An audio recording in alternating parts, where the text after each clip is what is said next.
Do questions yet? You gotta talk about stuff first.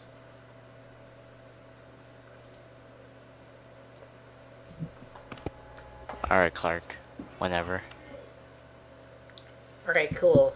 I guess we'll start then.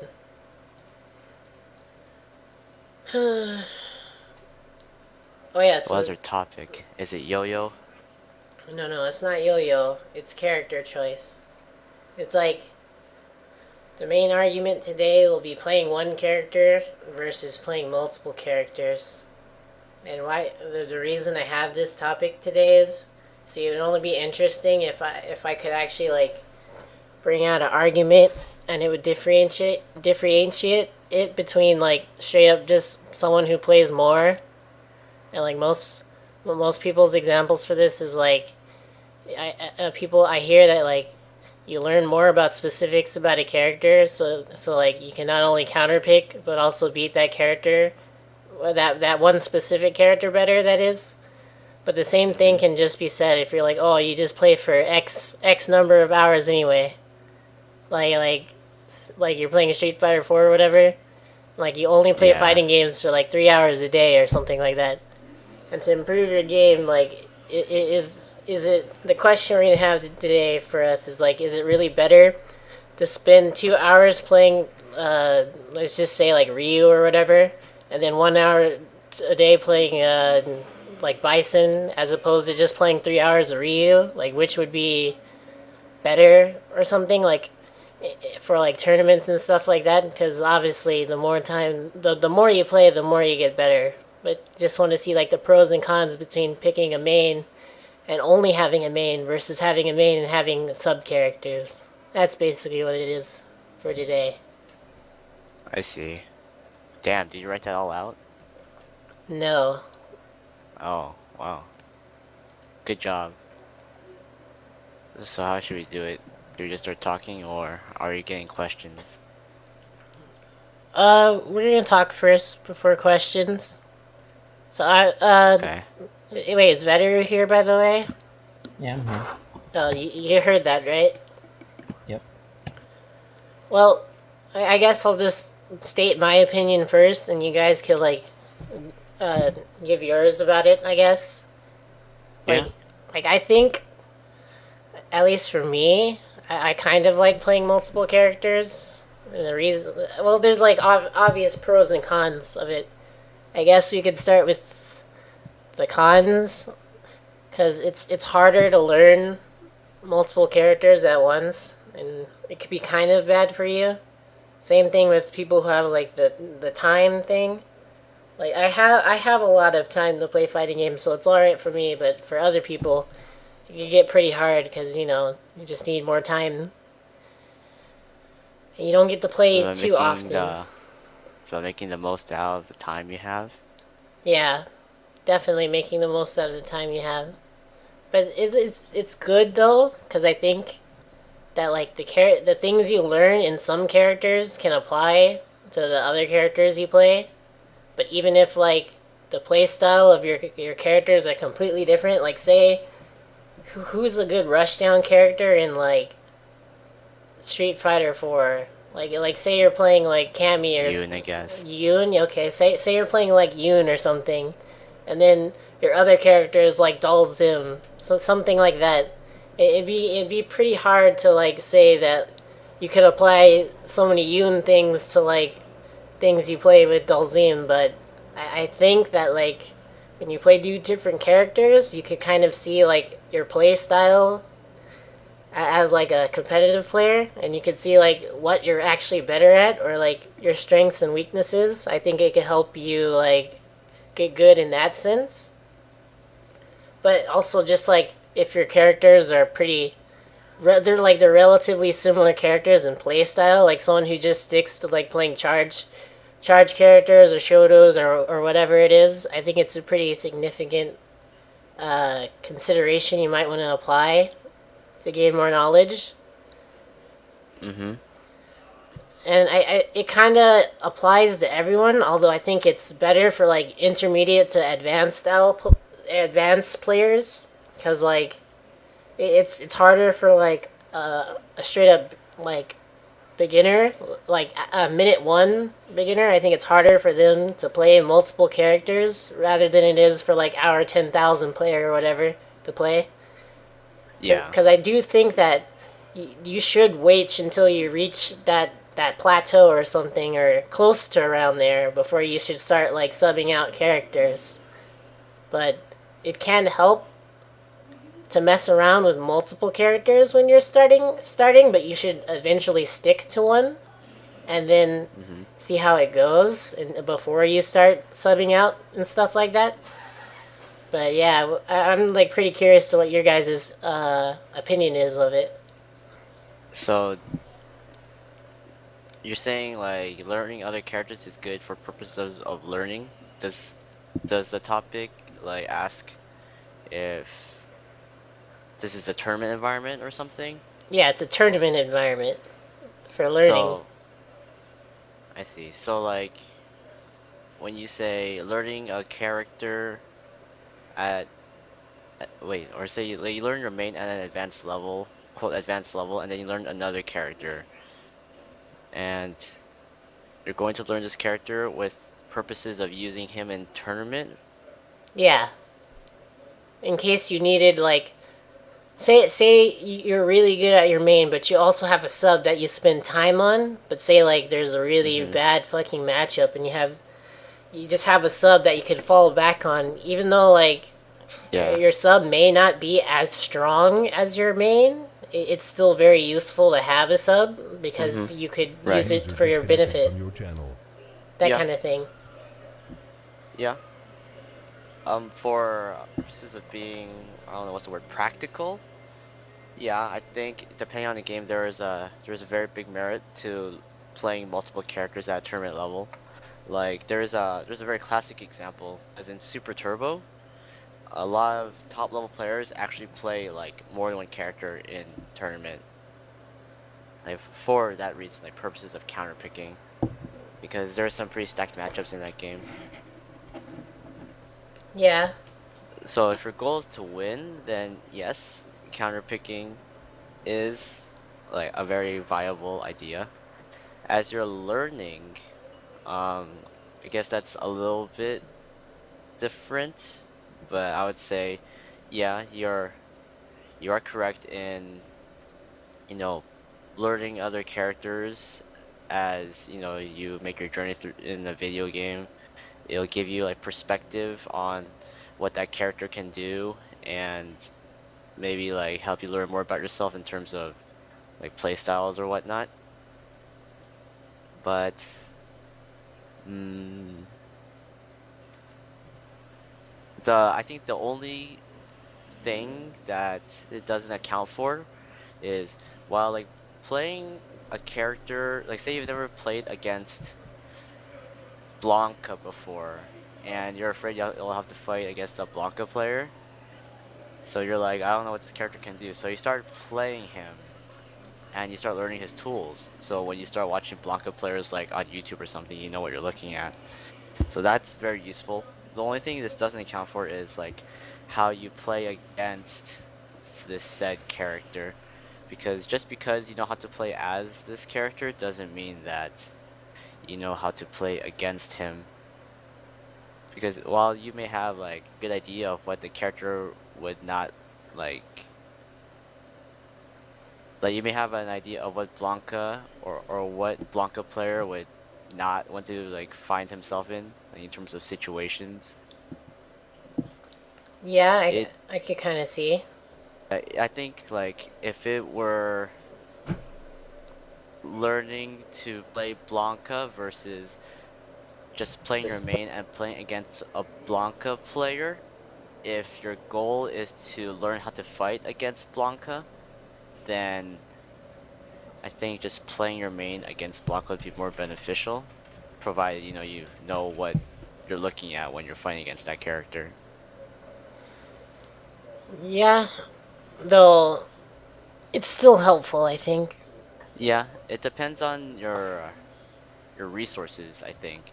Because if you have a Blanca, or let's say like you're surrounded by Blanca players and you play Ryu, I would say there is less value in learning to play as Blanca if your goal is to be a Ryu main and play, every single matchup with him. Yeah. Although if that was the case, you then wouldn't really need to play Blanca since you Yeah, already have people to play against Blanca. But like, say you net play against like Vega, and you're like, who plays Vega, right? yeah, And if you spend time in like training mode, see what Vega can do, and then like you record stuff that like what Ryu could do against Vega and stuff like that. I think it's really helpful, and yeah, it's more time spent on your main, but it's also time you put into other characters, so sort of you could sort of play them, yeah, but yeah. that doesn't exactly And you make might them be your able to use him, your sub. right? Might be able to use him in tournament or something. I think it depends on like your goal with the fighting game. If you just want to be a character specialist, then there's a certain amount of things you can do to account for every matchup, which is like, grinding against X player when fighting against Blanca or something. But if you want to counter pick or like have an ace in the hole in the tournament environment, then yeah, you could learn that character and try and play him proficiently. That might give you an extra edge, especially if it's a game where there are like super stacked matchups and you need the extra boost. Yeah. Although, actually, yeah. What do you think, Veteru? So this is actually a really kind of complicated question. Basically, as you mentioned, Clark, it definitely is important to have a certain level of proficiency with your main character before you even start, exploring other characters. In general, when playing fighting games, when you first start playing a new game, you you improve at a very rapid rate because you go from knowing nothing to like learning, what each of your moves does and what they're useful for.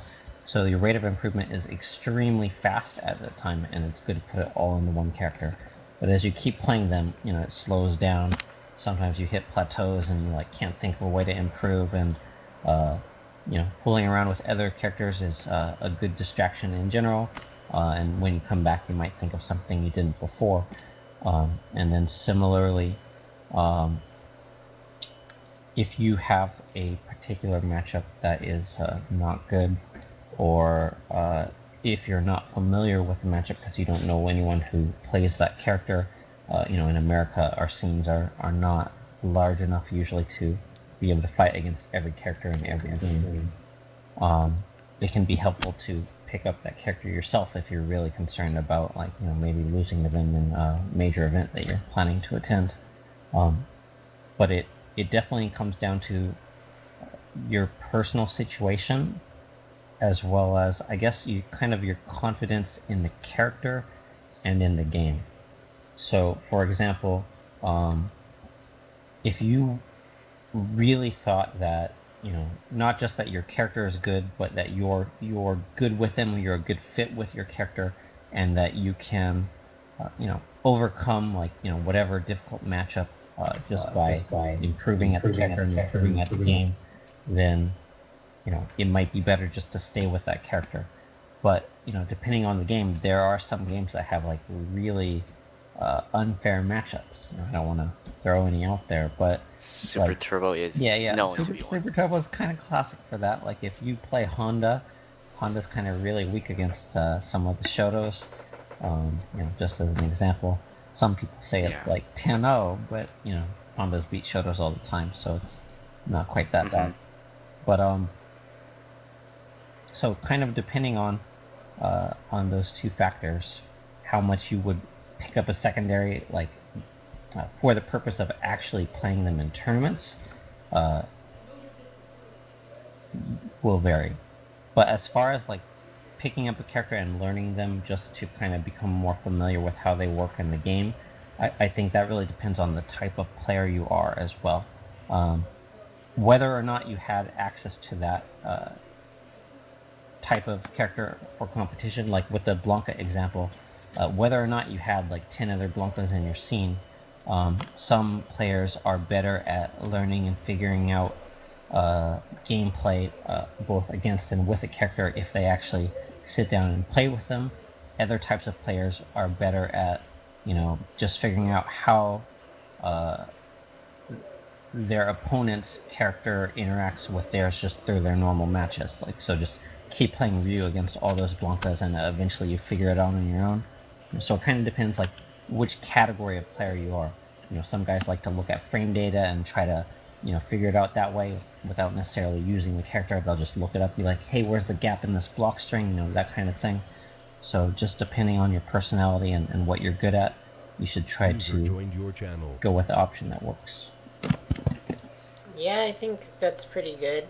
Though, what would you say for like, since I was saying this advice is mostly for intermediate to advanced players, for the sake of like keeping the beginner players interested in this conversation, where do you think beginner players would start to think that they're proficient with their character? Like, is there a goal they have or like an achievement they can make to Well, know that they're good?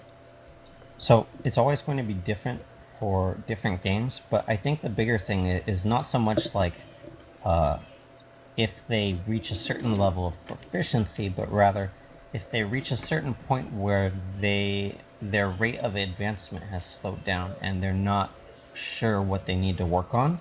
That's the time where maybe fooling around with another character is going to be most beneficial.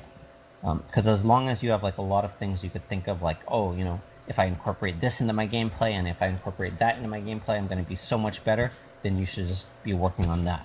But when you're kind of out of ideas and you're like, this matchup's really hard for me, but I don't really know what to do. Like, I look online, but it doesn't make sense. Then that's the point where you might start thinking like, oh, maybe a secondary character, or maybe I should fool around with that character to kind of figure out the matchup. Right. So would you say that you think Even a beginner player might get to that point, where, uh, you know, even though they're not all that great yet. Like, let's say that they have a friend who plays this character and always beats them up, and they can't figure it out. Then it would be fine even for the beginner character to maybe start fooling around with their opponent's character to try to figure it out if they felt like the time they're investing to their character wasn't solving the problem. I see. I have problems myself actually finding a character in Melty Blood. Powered Seal? No, not Speaking of God. it's not against Powered Seal because I could beat Powered Seal with random characters, but I just mean that like I have trouble picking a main in that game because I don't actually feel that I'm like good with any character in that game because like sometimes I'll just beat people with some characters and other characters I can't beat like that specific person, but it kind of changes all the time because people play differently. So it's pretty hard to like know which character I want to play the most because the fact that is like a lot of the characters are also fun at the same time. So it's really hard to like pick one character. User disconnected from your channel. It probably doesn't help that there are so many different characters as well.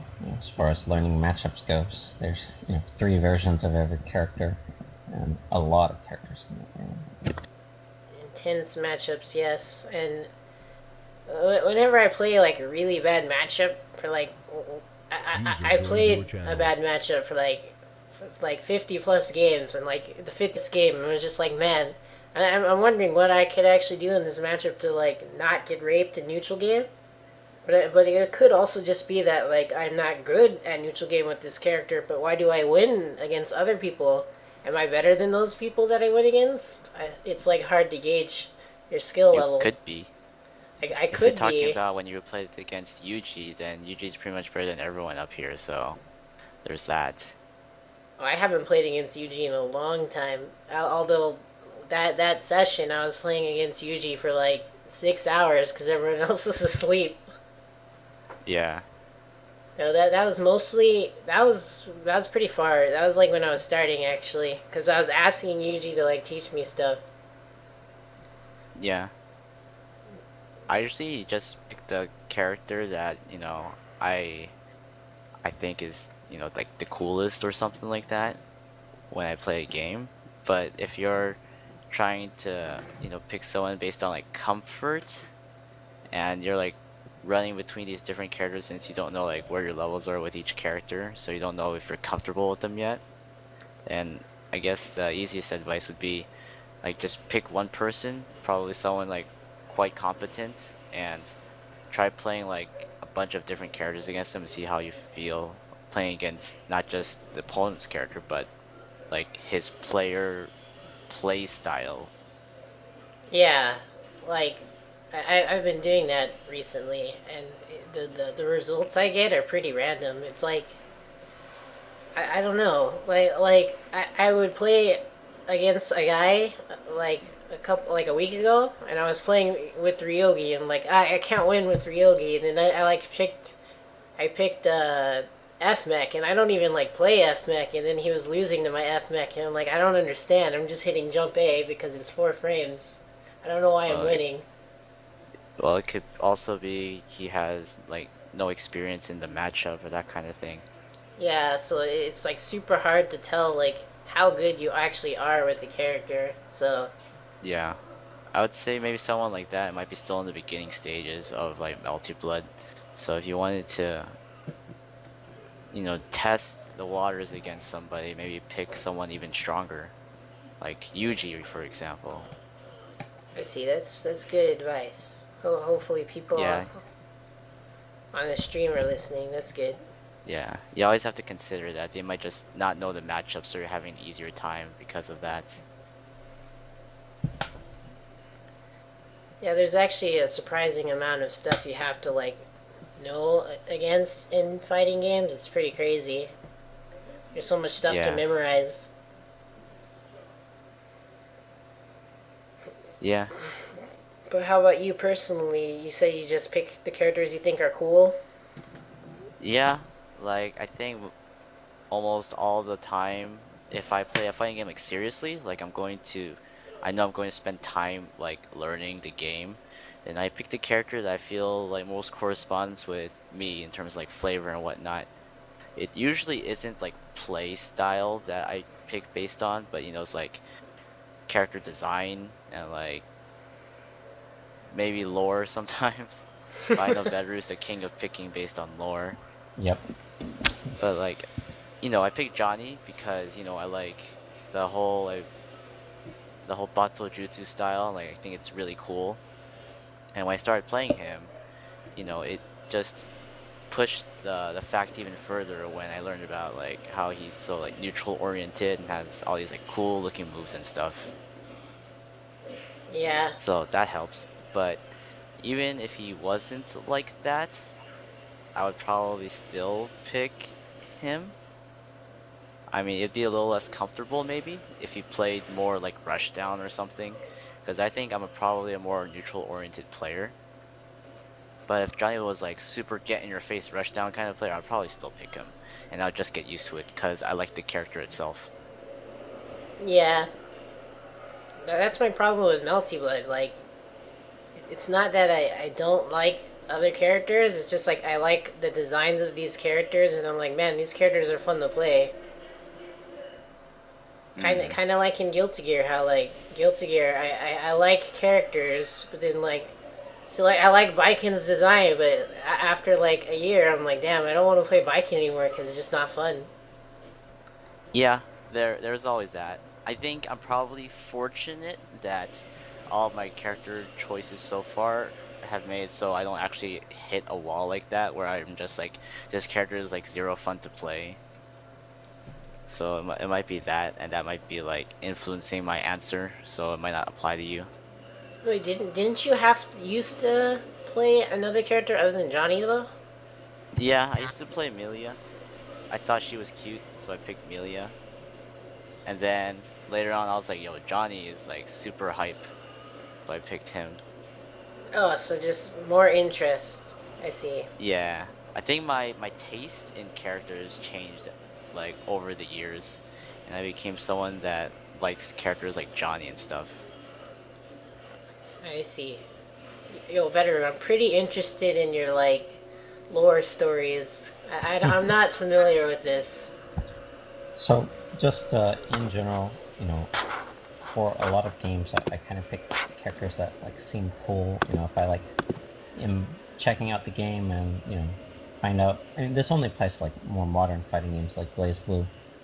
Originally, it was Blaze Blue CT's like arcade mode story routes. Uh, like when I first saw the game, I was like, this game looks boring. The characters have no personality. But then I saw the arcade mode story routes for Ragna and Jin, and suddenly I was like, this is the best game ever. I'm gonna drop Guilty Gear when this comes out, and I was sold. I became a Ragna main, and I picked up Jin as a secondary, um, and it was like the best game. But I think more interesting than that is actually Melty Blood. So a lot of people don't know this, but I was originally Vermilion Akia main,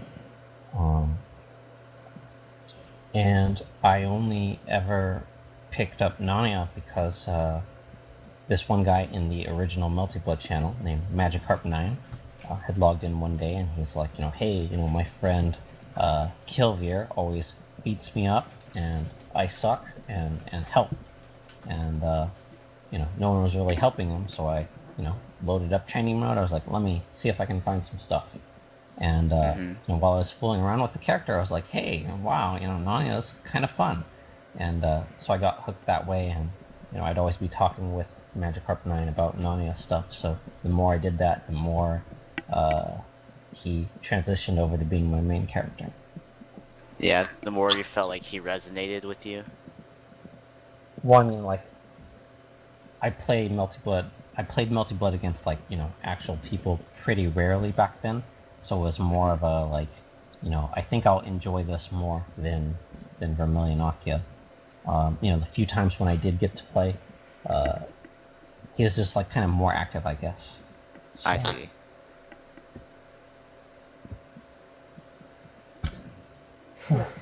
So I don't know. I'm still curious about the lore thing, even though it may be unnecessary. Okay, go to my YouTube profile. In fact, you should stream my YouTube profile. The first 2 videos. Wait, just link me this, because I don't know anything about Ragna. I actually don't know about Nanya either. He just looks like a rapist because he has that like super smug face.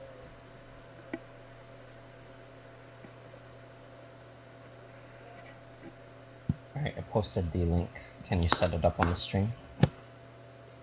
Sure, let me just have us watch this.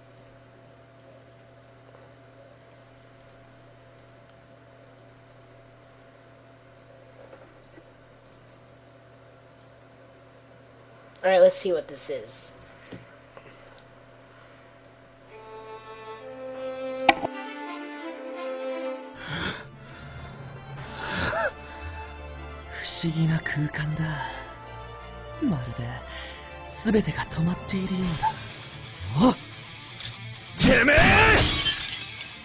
いきなり切りかかってくるなんてひどいじゃないか。あれ？怪我をしてるようだけど、大丈夫？まったく、久しぶりだって言うのに。相変わらず無茶してばかりだね。兄さん。なんでてめえがここにいやがる？ジン！なんで？そんなの、兄さんに会いに来たに決まってるじゃないか。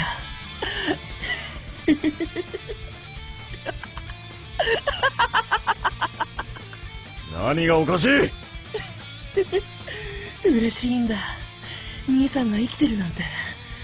また会えて。また殺せるなんて。Yo, dude, Sean, I don't think I want to play Jin anymore. That guy's pretty creepy. Just play Hakuman. Yeah, I might just play Hakuman now. Yeah, that guy's super cool. Yo, why do you like this character? He's so gross.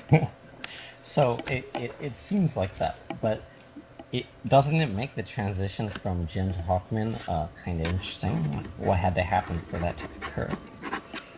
Yeah, I was telling Clark earlier, Jin is, or Hakuman is Jin from the future. And early on, like before Japan even knew, Arc System Works USA leaked that Jin was Hakumen on Dustly. Like they actually made an account and posted. And so, everyone knew like right away, like around the same time as this video. So people were like, what, how, that doesn't even make sense. But they made sense of it in the story. I see. Yeah. So is that part of what made you want to like play Jin? Oh yeah, instantly I played Ragna Engine. Like I was thinking about not even playing Blaze Blue until I saw this video, and then I was like, all right, I'm playing Blaze Blue, Ragna Engine. Did you already know about the Hakumen thing? So that came up a little bit later, but that made it I see. even cooler. So So I want to ask, before knowing about the Hakumen stuff, what made you want to play Jin? I mean, he just seemed cool. Like I like that. The crazy? That kind of like obsession feeling. I see. It Okay. actually gets better in CS. It might be a little long, so I don't know if we should stream it. But in the second video, one of the only 2 Blaze Blue videos I uploaded, there's another Ragna Jin confrontation, and there's a big reveal. Because Ragna is kind of out for revenge against Hazama, or Terumi, and he believes that the incident from their childhood where Jin chopped off his arm or whatever, like that Terumi like forced him to do it. And so there's the big reveal. He's like, oh no, I did that on my own. Terumi just happened to be there. And I like that kind of like deliberate kind of craziness that Jin has. I see. But at the end of CS console story mode, they retconned it. So because he learns his sword or something that made him crazy, that kind of thing. That it's like related to Saya, and the reveal that Saya is evil. Spoilers. Oh yeah, she appears in like the ending or one of the last cutscenes, right? Yep. Is this a playable character, or is it just a story character? Not playable yet, but there are 13 versions of her. Oh. And geez. none of them look like the actual character. Yep. Huh. So supposedly all of the like V13 and Lambda or whatever are all like clones of Saya, or reproductions of Saya or something like that. Supposedly. So taking away from lore for a second, would you say like your number 1 character is still Ragna? Oh yeah, for sure. Would you pick Jin in a tournament setting where you felt you would get an advantage, or would So- you like power through with Ragna? I would say 95% of my matches in tournament I have played with Ragnar. During CT era, I played some Jin in tournament, sometimes just for fun, or if like, someone was like, hey, show me your Jin, and then I would just play Jin for the next few matches or whatever. But I never really felt like I did it to gain an advantage. Because I was really confident in my Ragnar with like virtually every matchup in CT. I know like a big complaint for everyone was like, oh, the top tier are so overpowered, V13's so broken. I fought all the V13s with Ragnar, and I never lost to a V13. So Ever? Actually, I never lost to any of the top tier in CT. Although Wuku did send me to losers once at Northwest Majors. Wait, how have you done in Blaze Blue tournaments? Have you entered a lot? Only during CT era. I kind of became less active during CS. CT era, I traveled to California several times. I won every CT tournament that I entered in 2009 except for EVO. And 2010, I didn't really travel that much. Only to Pulsar's Barbecue, where there was no tournament, and EVO, where in singles I got second, lost to Spark, beat up Dacid Bro, and my team also won the team tournament that year, which was myself, Wuku, and Spark. I see. And then 2011 and later, I've been pretty irrelevant in BlazBlue. The new generation's taken over. So, 2011 Evo Spark won it. It was like the one official BlazBlue. So props for that. And then 2012, Huey 253 won. Are you guys interested in the new Blaze Blue? Like, are you gonna get into that? I think everyone up here that is like part of the BlazBlue scene is pretty excited for it. I myself kind of don't like some of the changes, but Overdrive. Partially, like Overdrive is like a cool idea. I think it might have been better overall if they had not made it unburstable. Just because like if one person overdrives and the second person bursts out of the combo, the person who initiated the overdrive still has an advantage.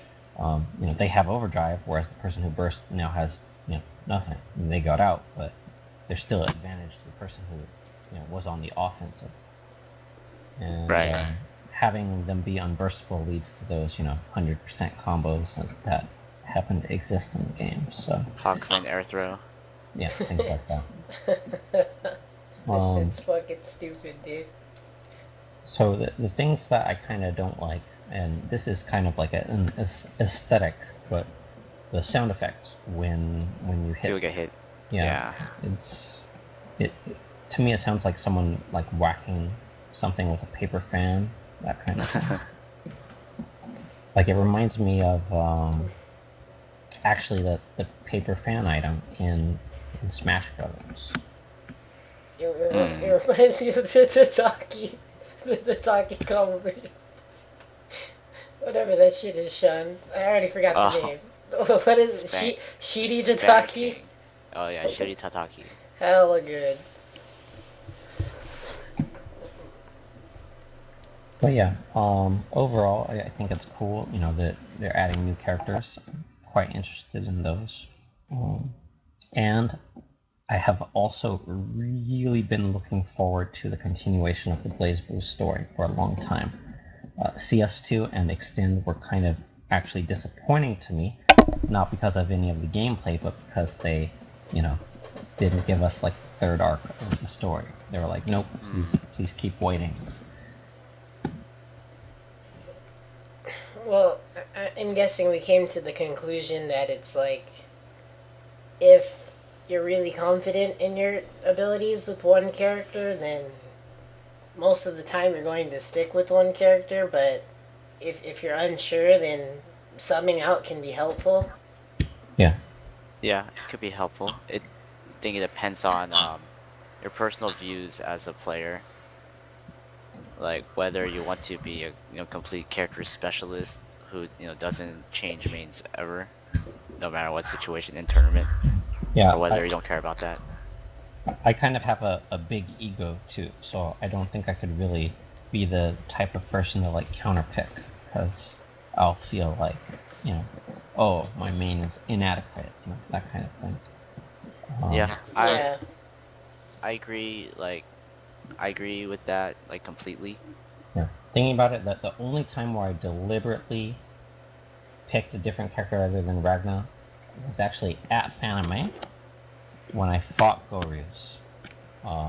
We fought really early in the tournament, and it had randomly come up, like when we were talking with Axis Games.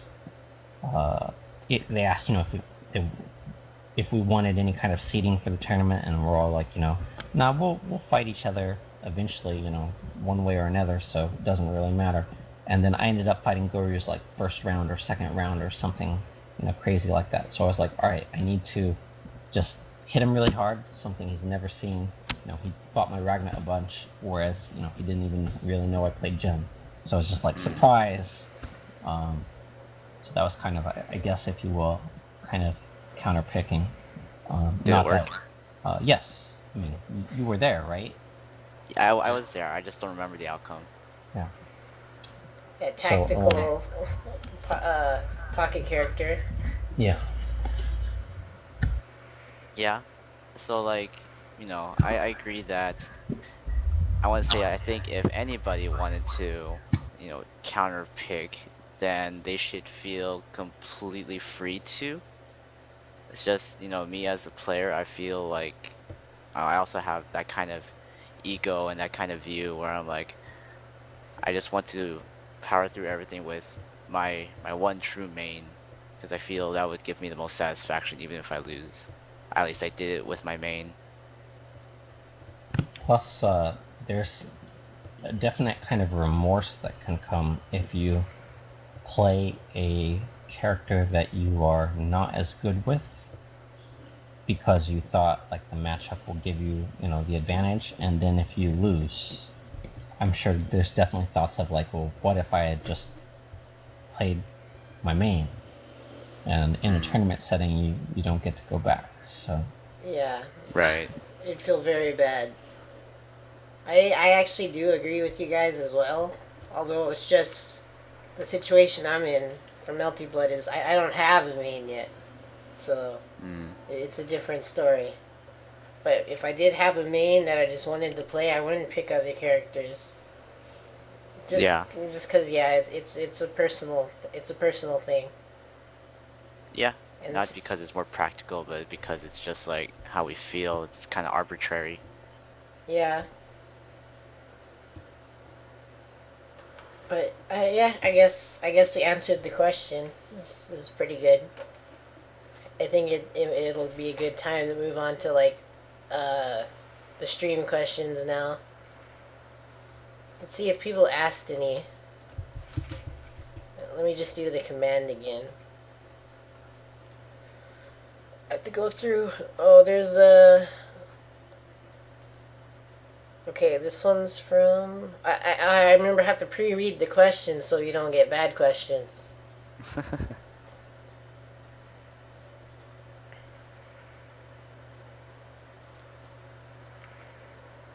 Okay. It says if you want to choose a character based on design and you are 100% new to a franchise, how should you go about quickly making an educated choice? I don't have that much time. Wait, can you say that again?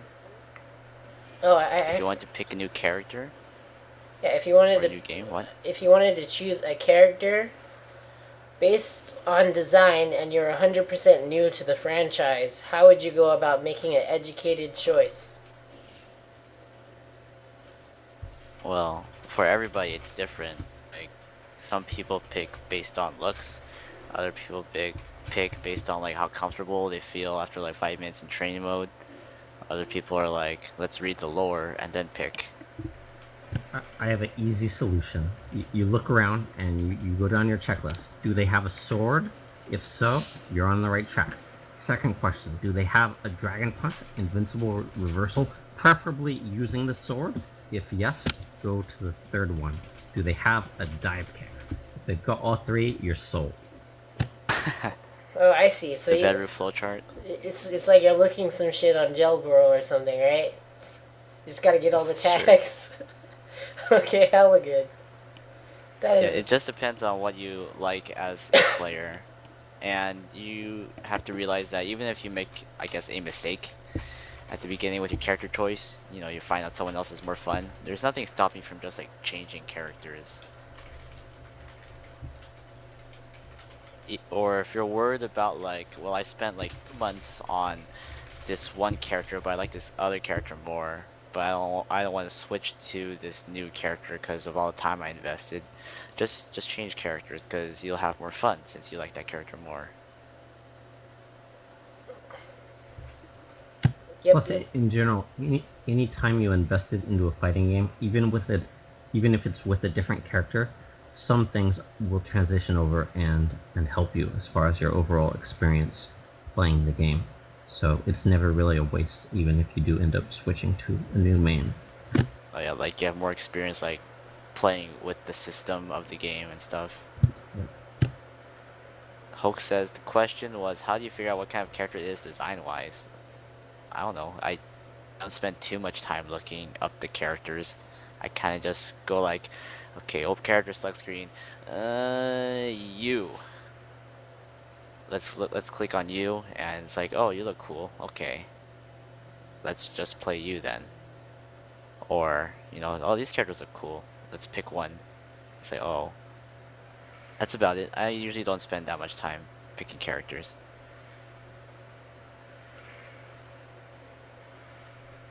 You can be as detailed as you want about it. If you want to read the lore, go read the lore. Watch match videos. Try them, training mode. Yeah, honestly, match videos is probably the fastest way, because you can actually see how other people are playing them, so it'll give you a better idea of their gameplay than, At like high level. yeah.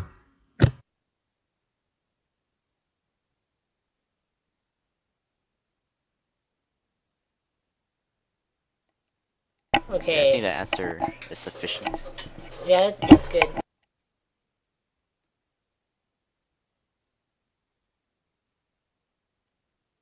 Oh, sorry. Someone came in. But, alright, next question is, who's the swaggiest character in any fighting game you've ever known?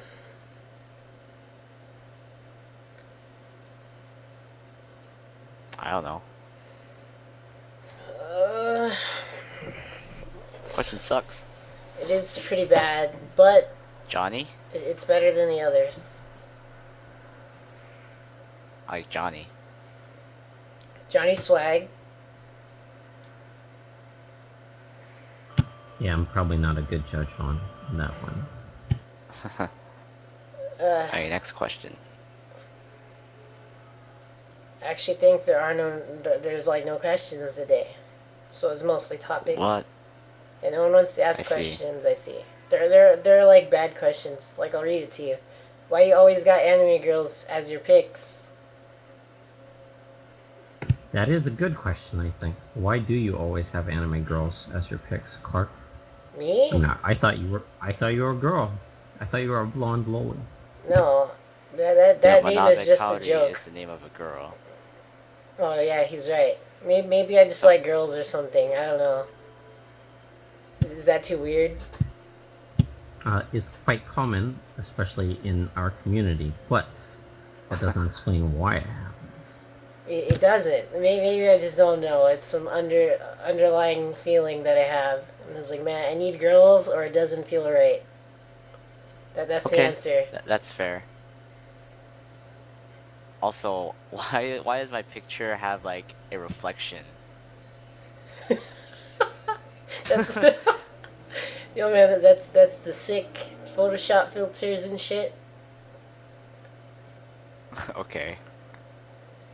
Tell us the story of your threesome. These guys need to die, dude. No, Yeah, let's not do let's- that. let's for not the do that. podcast. What kind of fighting game would you recommend to someone brand new to fighting games? SF, Marvel, BB, things like that. The one you're most interested in. Ding ding ding. That's the answer. But if you play Street Fighter, you can pick Sagat. Yeah, man, that is a plus. Pros: Street Fighter, Sagat, Tiger. Well, I don't even know if we're getting good questions tonight, so we might end early. Let's just do two more rounds of asking.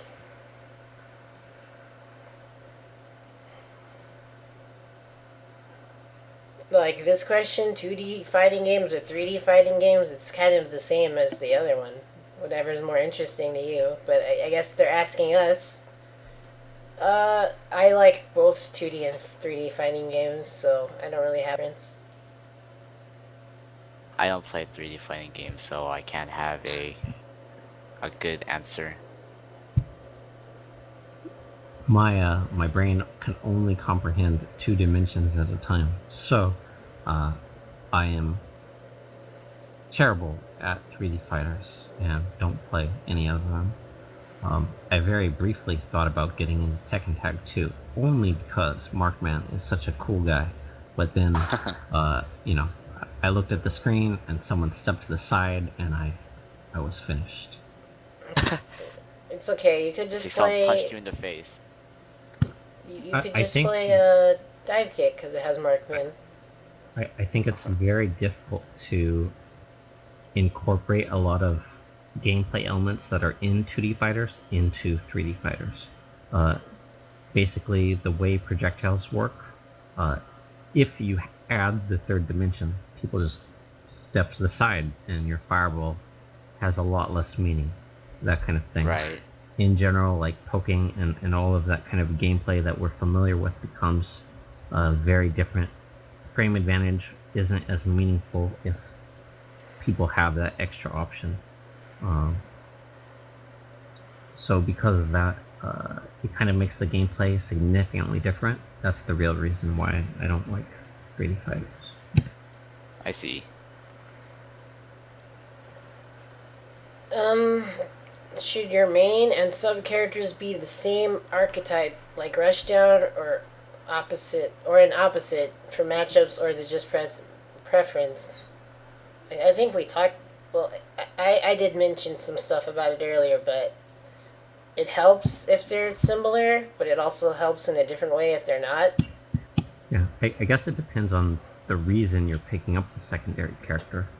If you want to pick up someone on the side just because you think that character's cool and you like them, then it doesn't really matter if they play the same. You know, they could even be the same person in the story. Like if you want to play, 3 versions of Akia in Multiplayer. But if you're trying to pick up a second character to get an advantage, like in tournaments, then you wouldn't necessarily look for someone whose gameplay is significantly different, but someone whose, matchups cover the bad matchups for your main. So they wouldn't even necessarily need to be a, top tier character or whatever. But if they're just really good in, a couple bad matches that your main has, that's probably going to give you the best overall result for tournaments. Yeah.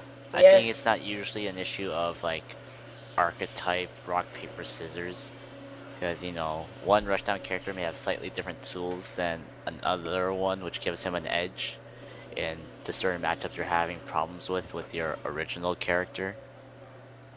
But the game plan could still be the same. Yeah, it's just basically more. It's easier to understand, but it's still a very. It's a very. What am I trying to say? It's something that depends. It's variable, whatever. Like it depends on what the situation is. Yeah.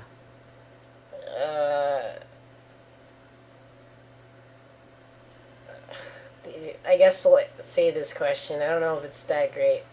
Would you like a weapon-based fighting game or just martial arts or a mix of both? I like martial arts and a mix of both. It's pretty cool. I don't really think about that kind of stuff too much. I don't really think about it either. I like the mixture. Some characters having weapons, but other characters not having weapons. In other words, Guilty Gear gives more room for kind of like significantly different play styles. You have some characters that are like up close and personal, other characters that are ranged, have long range weapons. So it's really varied gameplay. Okay. Yeah, that's a good one. Lord Knight says that because he is a character specialist, he finds he needs to pick a top tier, so he doesn't have to deal with horrible matchups with his main. Is he wrong in any way? Why are there JP players who play the lowest tier against all matchups at pro level, but we rarely see that in North America? This question's, the wording is a little confusing, but... I think that's a pretty good question. It'll require some thought. Well, you'll have to define character specialist. I think Lord Knight, just picking one character and sticking with him, regardless of his reason, is, that is probably being a character specialist. But I guess it's kind of hard to say if he like goes through versions of the same game and changes characters to like another top tier one. Like, would you define a character specialist as someone that just like picks one character in one iteration of the game, or picks like the same character throughout like all iterations of the game? Like, would you pick Ryu in every single version, or would you pick like Ryu in every version he's top tier, but like Ken in every version that he's top tier, and not worry about counter picking that way? I think he might be referring to just the same one character thing, and if that character is in multiple games, still that character, because that's kind of what Yeah, it I think sounds it's a, like. yeah, I think it's a term that we don't actually spend that much time thinking about. My interpretation of character specialist is you pick the same character throughout multiple iterations of the game, regardless of like their tier placing. Hoax is saying, does character specialist not denote to character loyalty? Basically, it's a character specialist isn't really a term that's used that much. I think, is it? It's used more outside of our circles, I guess. In stuff like Guilty Gear, it's kind of more common for people to kind of like play the same character primarily, whereas in Street Fighter or KOF, for example, there's probably on average more players who play a larger number of characters. So I think it's kind of only those things that talk about character specialists, whereas here it's kind of just assumed. I go. Oh, go ahead. But that being said, regarding Lord Knight, I remember being really surprised the year that I met him at Evo. I think it was 2010, and sitting down and playing Multi-Blood with him, as well as a few of the other kind of more old OG Multi-Blood players, because suddenly they all sat down and played characters that were not the characters that I knew of them using. So Lord Knight was using Kohaku, and Czar was using Seal, and I was like, wow, I like opened my eyes and found myself in Bizarro land, where these guys don't play the characters that they're known for. Since I had quit before Actress Again came out, I was completely unaware that they had switched. But for all of Cadenza, both of those guys did play kind of the same characters for that entire time. Like Lord Knight played Vermilion Akia, and I know specifically a big part of the reason why he stopped playing her in Actress Again was they changed her jump C to make it not a hard knockdown anymore.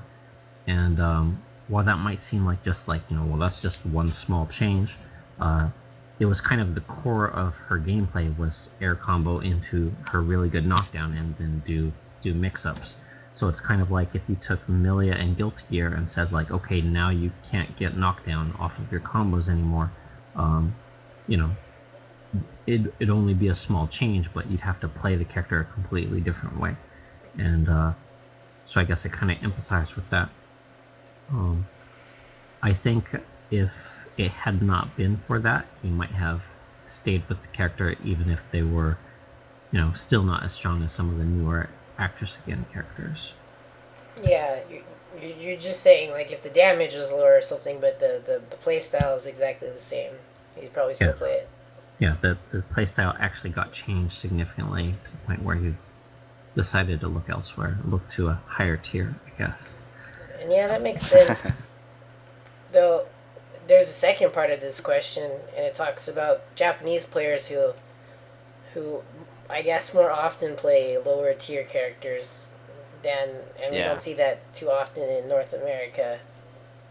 Any thoughts on that part of the question? I kind of want to put a little bit of closure on the first part of the question, which is like the definition of a character specialist. I have closure as in I don't think we have a solid, like, completely agreed upon definition of it. So my interpretation of character specialist could be different from Lord Knight's interpretation. So it's not like he's wrong, but maybe our perspectives are just different. Yeah, definitely. Because I don't even use the term, so I would have no idea what he's actually talking about without asking him. Yeah, if it were the word character loyalist, then I think there are different shades for that because that would imply you're loyal to the character himself or herself, and not necessarily like how they do relative to everybody else in the cast. But yeah, onto the Japan question. You can repeat Well, it So for. I Oh, go think ahead. it is kind of a common perception that Japan has more, low tier heroes, if you will. Um, but I mean, we have plenty of people who play low tier characters in America. They just don't necessarily, get Place attention in high. tournaments or place high or whatever. Um, so uh, I think it's more of a situation of those players getting attention kind of globally that are in Japan. In America, if someone is sort of good, like above average with a lower tier character or whatever, um, you won't necessarily see any videos of them. Even if you were looking around for match videos, um, in general, most people look for Japanese match videos because Japan is always, the best, especially like, when new games come out. So I think it lends to that perception, but we probably have just as many people who play, weaker characters.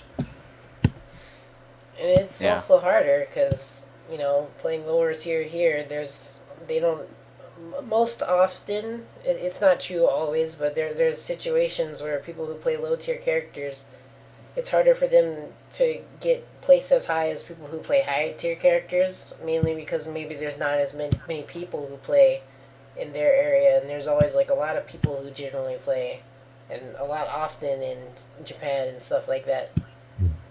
Yeah, But go that ahead. can also be like a double-edged sword because with the smaller communities in America, you know, players might not have experience against a certain character because they are weaker and maybe no one ever reached them in a tournament using that character.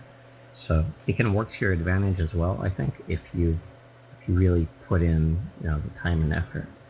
Yeah, that's happened multiple times too, and people have seen it.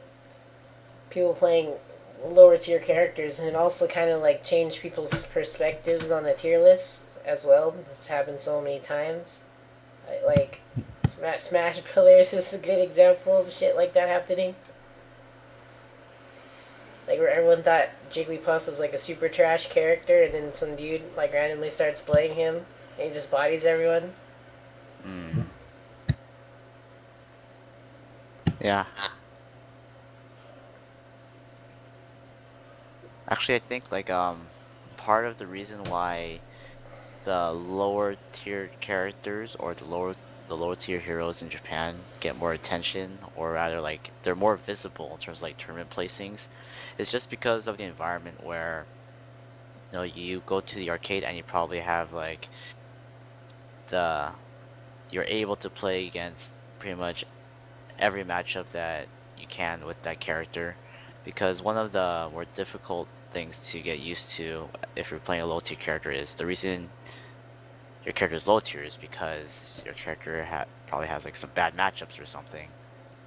So in America, where like everybody is like spread far apart and the player base for each particular area may not be so big, you may not have the matchup experience you need that you will need if you want to place high at a tournament like Evo, where someone from another region is amazing at this disadvantageous matchup you have. So that might be why like the higher players in America are more visible, because with just as like statistically speaking, higher tier characters have less disadvantageous matchups. Yeah, so it makes sense to me.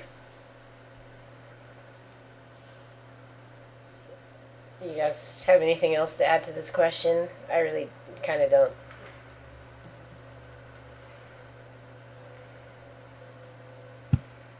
Yeah, another thing is in America, I think often in the event that someone does start winning a lot with a character that was regarded as weak, they'll stop being regarded as weak pretty fast, especially if they're winning kind of larger scale tournaments. So that can perpetuate that belief that Japan has more low tier heroes. Just because, like, if someone does like start taking over a scene with a character, you hear about it right away. Whereas in Japan, if someone's winning, but no one in America has figured out that character is good yet, you know, it won't necessarily get the same level of attention over here. So. Right. Mm-hmm.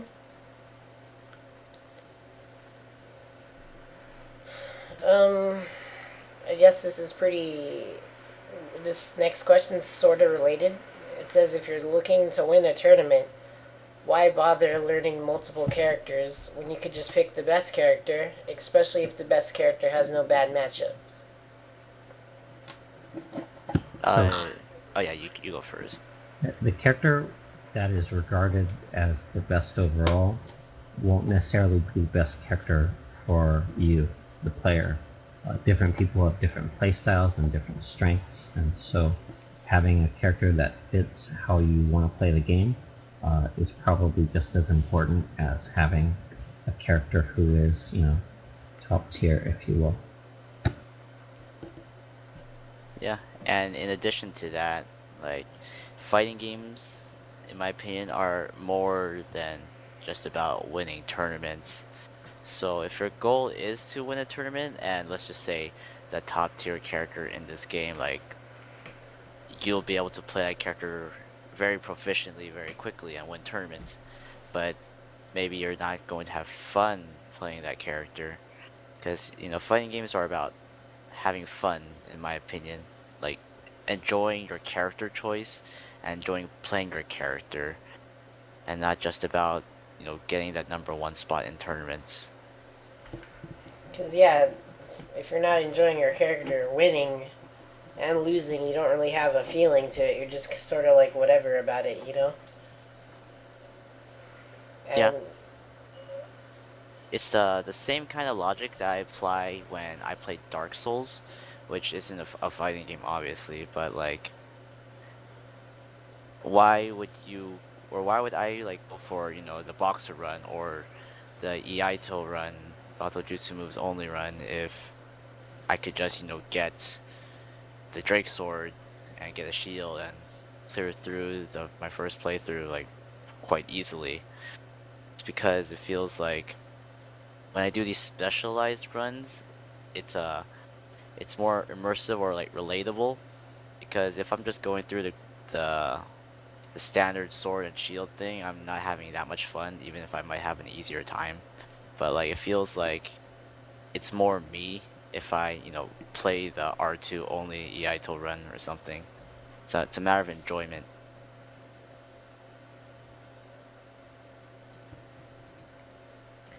so, yeah, I'm guessing our answer is basically why would you play fighting games if you don't like having fun to them?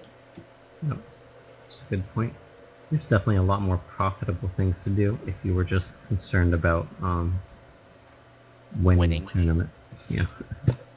You could play other games that have higher prize pools. Yeah, almost every other genre of gaming.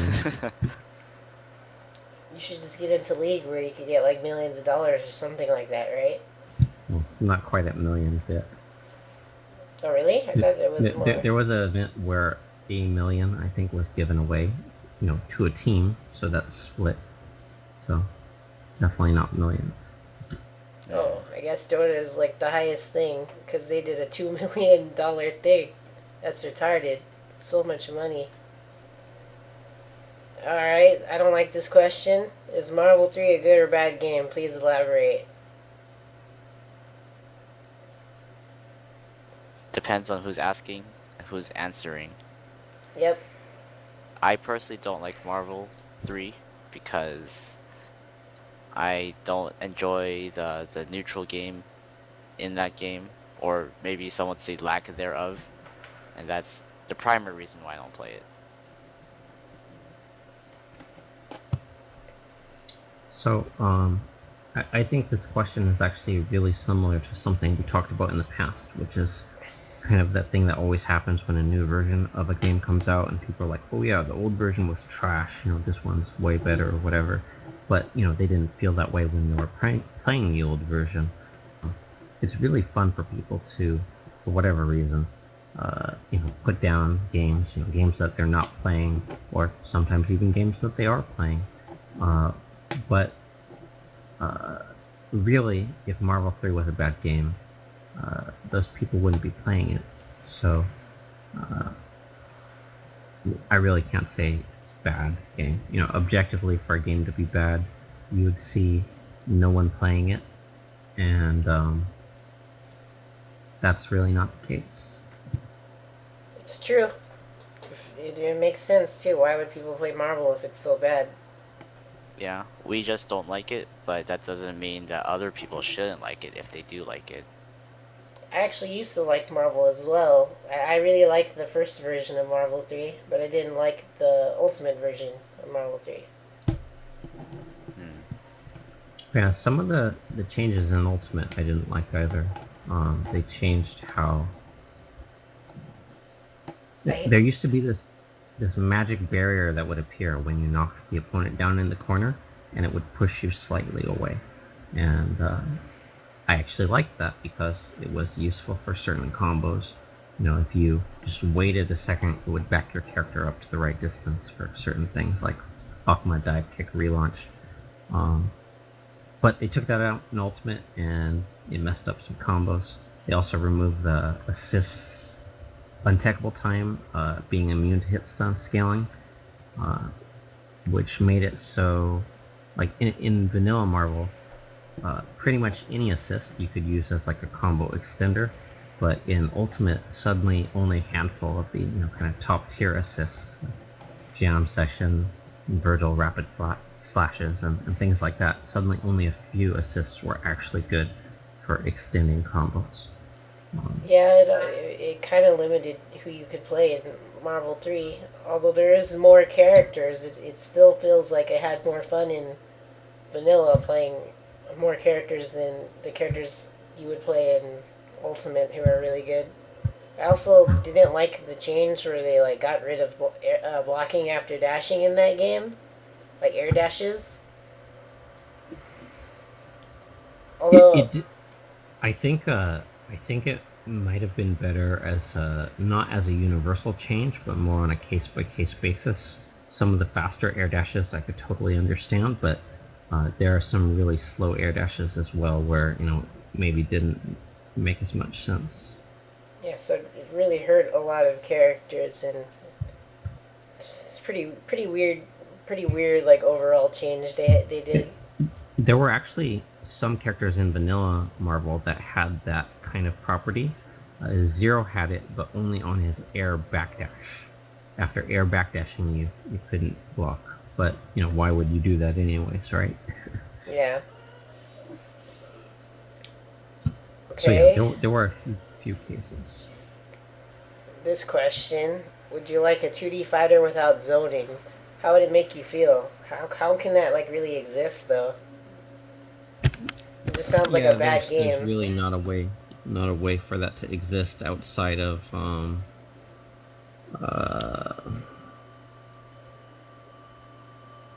you would just have to move so fast that you're always next to each other, and you couldn't do anything about it. Yeah. Oh, I guess you could have it be kind of like Punch Out or something, right? There's fixed positions, and you can dodge their attacks, but it doesn't actually move you somewhere. So, if they wait, they could hit you, and it's not really zoning. Yeah, I guess, but it feels like a different genre at that point. Yeah. Punch Out's great as a one-player game. As a two-player game, maybe not. Give him the 1-2, Sean. All right, coach, you got it. I don't want to look down on people, but I should probably read this question, but I'm not going to. So sorry if it's bad. I don't want people to look down on me for playing a certain character in a game. For example, Noelle in BlazBlue. What causes people to quote unquote hate on certain members of a game's cast typically.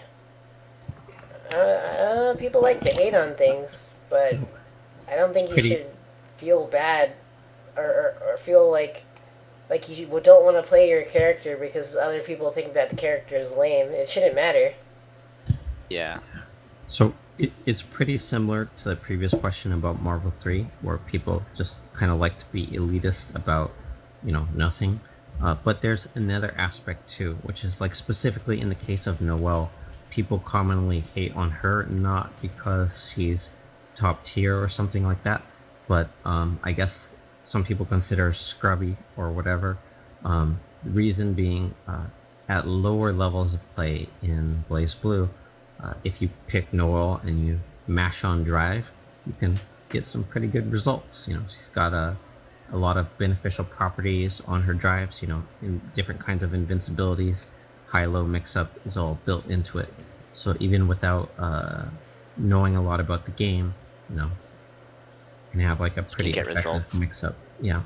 So in general, for that specific case, there is a tendency in communities for people to kind of have that attitude towards characters that can get results without like a real investment or whatever.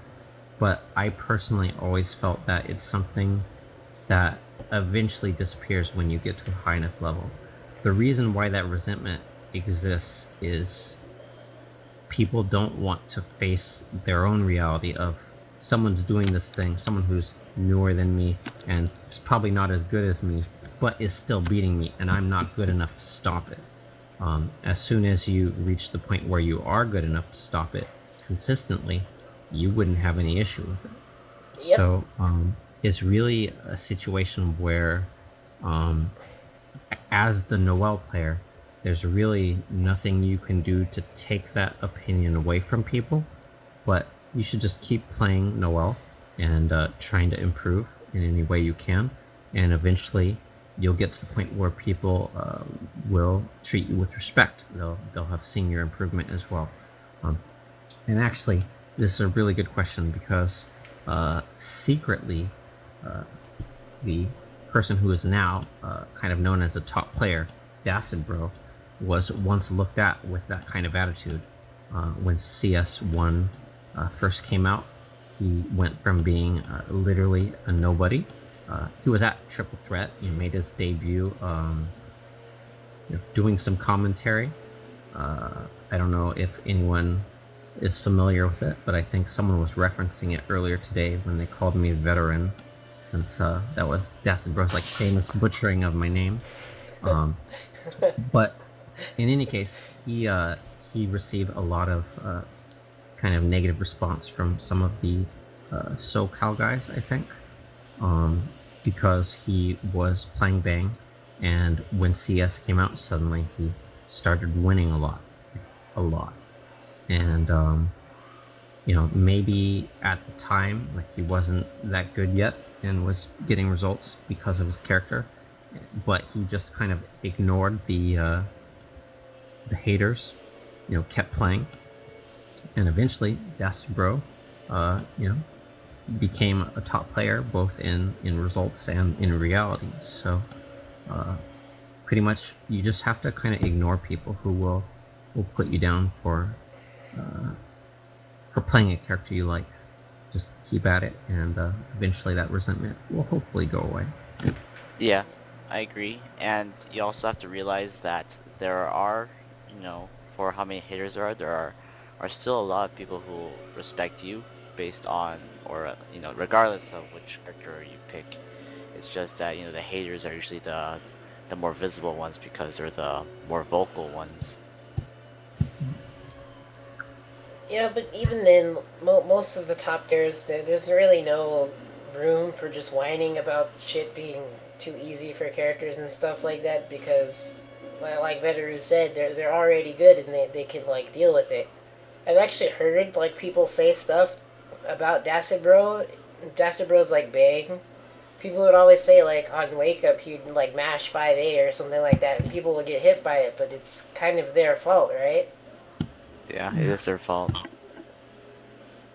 So I actually don't know why people would complain about stuff like that, but it really shouldn't matter. You should just play who you want to play.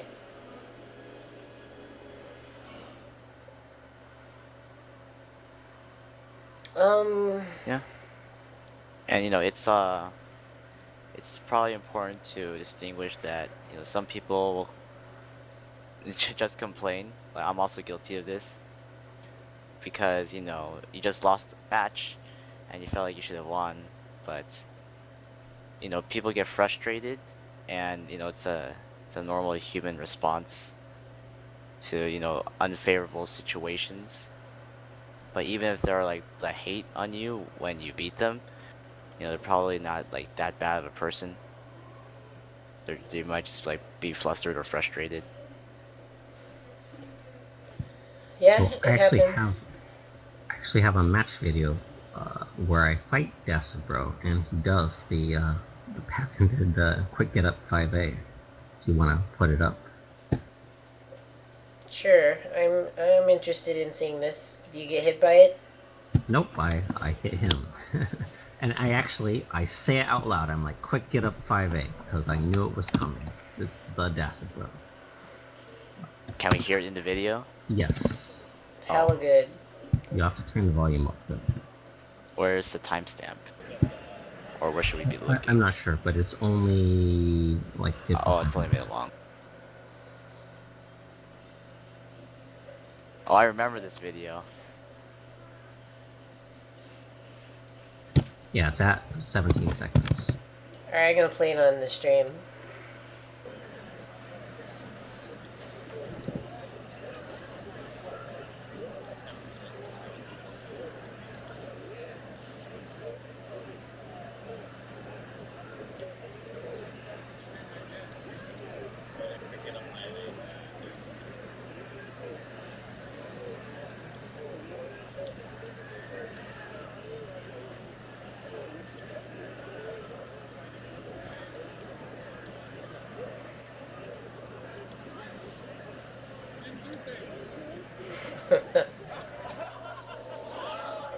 Hella good.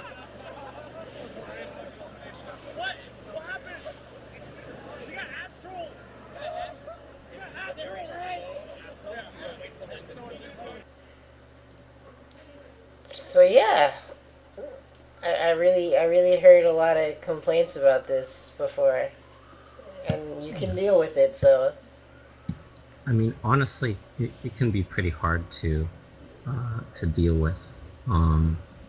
I actually talked to Dasabro like kind of later on, and he had mentioned he had like a really rough time at first in CS, just because there were like a lot of people who kind of like made him feel unwelcome. So I mean, that can happen in every scene. Sometimes you just gotta find like other people to play with if it gets too intense. that's quite a shame.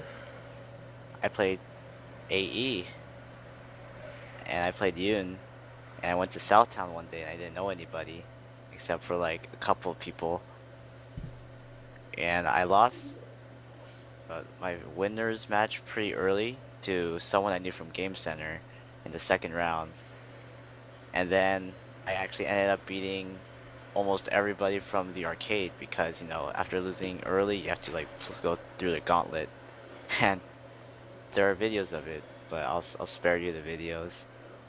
But like if you look on the commentary, everyone's like, this guy's just picking Yun and hitting buttons all day. It's like, what a scrub, blah blah blah. But yeah, so that's another story. Happens in SF as well, probably even more so in SF.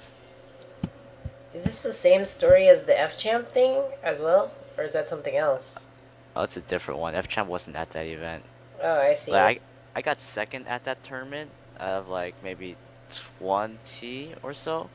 But one of the reasons was that um a lot of the good people weren't there that day. This was AE. I played AE Yoon. Ah, I'll find a video. You don't have to put it on the stream, but let me just look for it. That's pretty bad though. Like, it's really bad for the community. That turns off people a lot.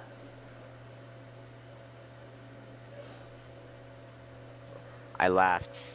I was like, this is funny. But for other people, it might not, Yeah, it might not be feel as good. funny. They'll probably Yeah. feel bad. But yo, shoutouts to Dacid Bro for being godlike.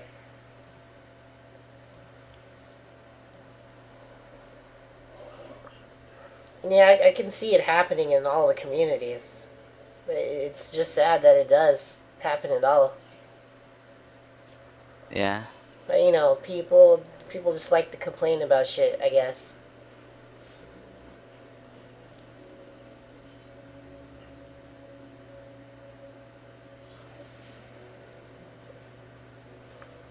How do you pronounce that dude's name? Sean or whatever? Sean? It looks like Oh, Sean. Shen. Shin. Oh, it's like Shien. Yeah. And Senkyo is saying that all the Yun players are getting thrashed, but look at Shin or whatever his name is. Yeah. I don't know I too much about I it. understand. I didn't care very much. It was actually just kind of funny hearing everybody whine. Whiner's gonna whine, man. Do you want me to put this video up, or are you still looking for it? I'm still looking for it. It's the entire Ranbat, but I'm trying to find like a spot where the commentary is like spouting the hate. I see. Well, we do that with our commentary as well, but I'm fairly certain it's like a joke. But it might be a good thing to overlook that. I remember when we were doing team tournaments for Guilty Gear, like on the early dogfights, Ernest was on commentary and he was just like straight up talking shit about everybody. Do you remember that? Like, it was honestly pretty hilarious for me. But then people in the YouTube comments is like, man, this guy's an asshole. I hella remember that. But yeah, it depends on who's listening. Because, when it's a group of friends and you talk like crap at each other, it's all in good fun. But if this guy just came to your arcade for their first time and enters a tournament and hears all this, it might be received differently, Yeah, it's pretty negative.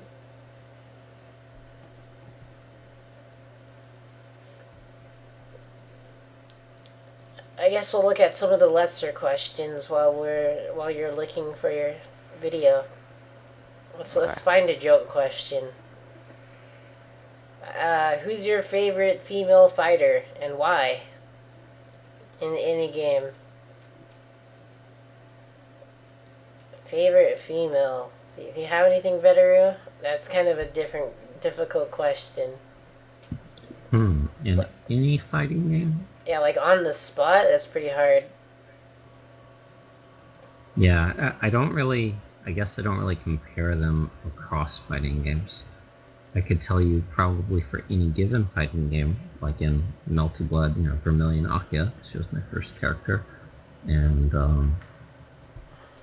in Street Fighter, it's got to be Cammy. I always have been a fan of Cammy. Especially CVS2 Cammy, but the other ones are pretty good. And, Oh man, Fierce is the best fucking button. Yep.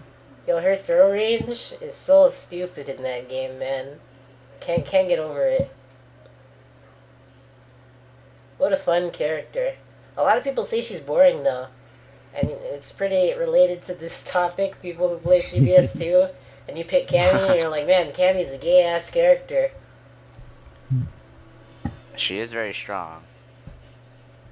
But I don't know if I have a favorite. I like characters like, I like Kohaku from Melty. I like Hibiki because she has like one of the cool supers, in my opinion. Oh, that super is the most uncool move ever. If you ever, barely don't kill someone, she'll go into her win pose and be stuck like that. So I just heard do about whatever that combo glitch. you want. Yeah, that's pretty sad. Hey, this is on a tangent, but have you seen the OTK versus, I don't think he was given the name of the video, but he was playing Hibiki against this guy Sagat, and he like OTK jumps in and like just defends all of the Tiger uppercut hits and then lands as Sagat does Tiger Raid. Then he instant blocks or he just defends the first few hits, and in the gap that's created like before he does like the leaping part of Tiger Raid, he does the blackout super. Have you seen that video? Does it cause the glitch and then he dies? No, it doesn't. Oh. He doesn't die from it. I haven't seen it. I don't think so. Actually, I mean, I might have, but it's been like is it an old video? Is It's it famous video? I used to watch OTK's videos, but yeah, he was my favorite player. I will look for it because I think the stream would be interested in it as well. I'm already forgetting OTK's team. It's like K Kyo, K Hibiki. It's the team that I stole. But I don't remember the team other than Kyo and Hibiki. It's Kyo, Rock, and Hibiki. Oh, okay, Rock. I always forget Rock what is Rock does in that game, dude. I just know he has like He the does short fucking hop, flip jumping thing. roundhouse. Oh, yeah, short hop jumping roundhouse, yeah. Yeah, man. He does sweep. He does low medium kick into shine knuckle. Shine knuckle. Although I know the link for that is super fucking hard or something. Isn't it? Crouching short and the crouching forward is kind of hard, but it's just a straight up cancel. Oh, I see. It's not a link. I mean, the low forward into shine knuckle is just a cancel, but the low short to low medium kick is kind of hard link. I see. All right, I found a video. I'll link it here, I guess. Link it up. Start watching from here. Yeah. Hopefully the timestamp works. That happens a lot for me for YouTube now. Yeah. Like the timestamp didn't work, so I gotta like go to it manually. It's hella good. Yeah.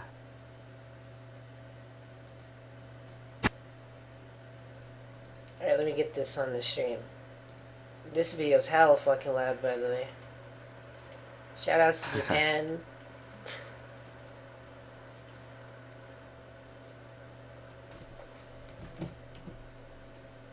Ugh, one. Alright, I'm going.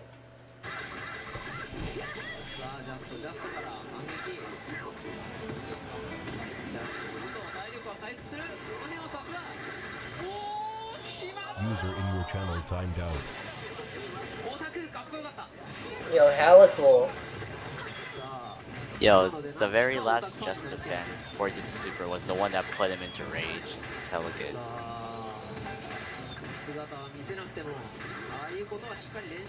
Wait, he just got the beater for rage? Hella good. Yeah, the very last hit. Such good before he did the timing, super. right? Yeah, man. I think he just like calculated in his head. yeah, the gap in block stun is also only between like right at that moment. There's only one gap. Yeah. How fast is that super? Is it 0 or 1 frame? Supers in CS2 are usually 4 frames for the level 3s. For Sagat's, it's 0 at point blank range. Oh, right. Yeah, so I think he was already just defending before he saw the super come out. Well, did he die? Oh, no, he got killed by a shirt. I was gonna say he did that baller ass play and then he died. Does this feel so bad? Yeah. Okay, I found the other video, the one at Southtown. I linked it as well. Alright, let's see if the timestamp works here. It probably won't. Yes. So the match isn't that important, but listen to the commentary right after the match. What's the time? 9:45? Yeah.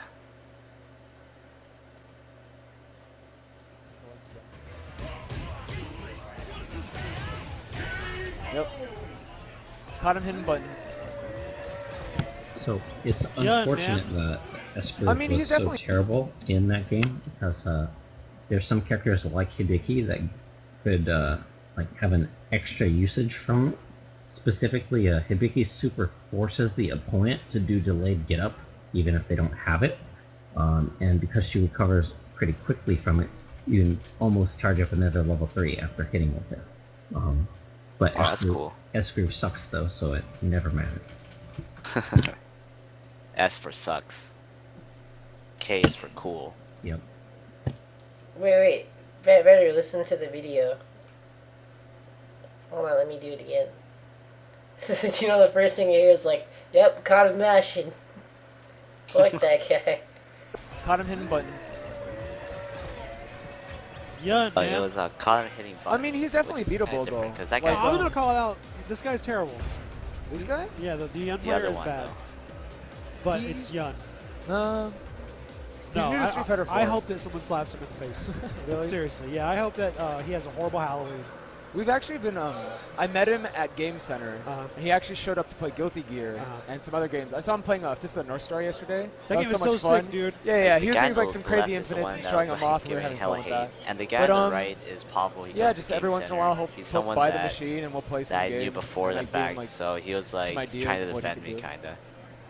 Wow, he was like, I hope someone slaps definitely him in had- the face. Wow. Someone yeah, slaps terrible him in... Yeah, fuck this guy, dude. He fucking reminds me of Roger Dodger. Do you remember that dude? Yeah. Yo, holy Yeah. shit. I guess this is a thing that happened often at Southtown, though, unfortunately. But yeah. Dude, I know if only Tsubasa David was here. I played against Roger Dodger in KOF 13. This is like the arcade version. And I know Lark... I always went with Ivan and Lark to play KOF 13, like, all the time, because, like, they got a cab when that game was, like, only out in, like, Japan or something, so it was, like, super fucking cool, and you could, like, play the game, and it was hype, and, like, they didn't even have, like, a console version out. So we played that game, and there was a guy there, and like, his name was Roger Dodger, and he was a guy who wasn't, like, super good at the game, but he would always just, like, talk trash to people after he played them, and, like, directly to their face. It is, like, so fucking bad. I remember that, like, I was playing Mai, and I had, like, the dumbest gimmick, because, like, Mai's, like, ultra super thing, it's called Neomax or whatever. Her fucking Neomax is, like, full screen or whatever, and if you press a button, you get hit. So I just threw a projectile, and you jumped, and then Neomax is like, man, and I was like, I said, like, damn, that was swag, because it's, like, the first time I hit someone with Neomax, and then he was like, yo, man, this guy is the ultimate fucking dick rider, and he said that to my face, and I'm just like, what is wrong with this dude? What the fuck? That guy's a huge asshole. That guy, like, got beat by, like, every single person in, like, that arcade. Even, like, there was this, like, one fucking weird-ass kid who didn't even play the game, and he literally mashed buttons. And I remember they had, like, they made him and Roger Dodger play a 1st to 5.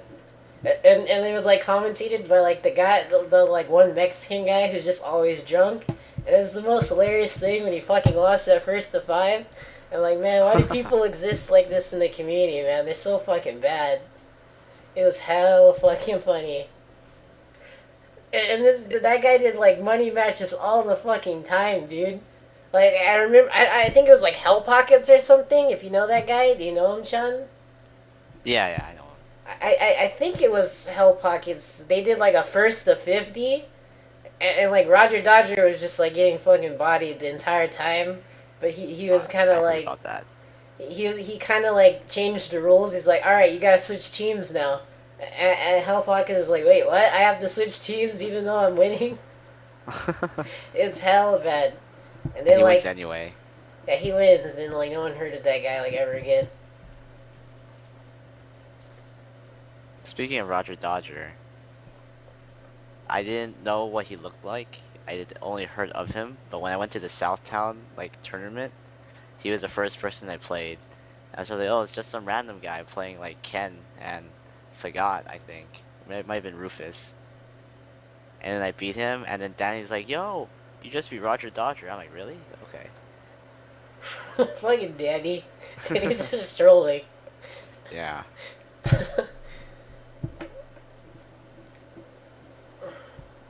But yeah, people like that. I actually do like this question, even though I didn't read it.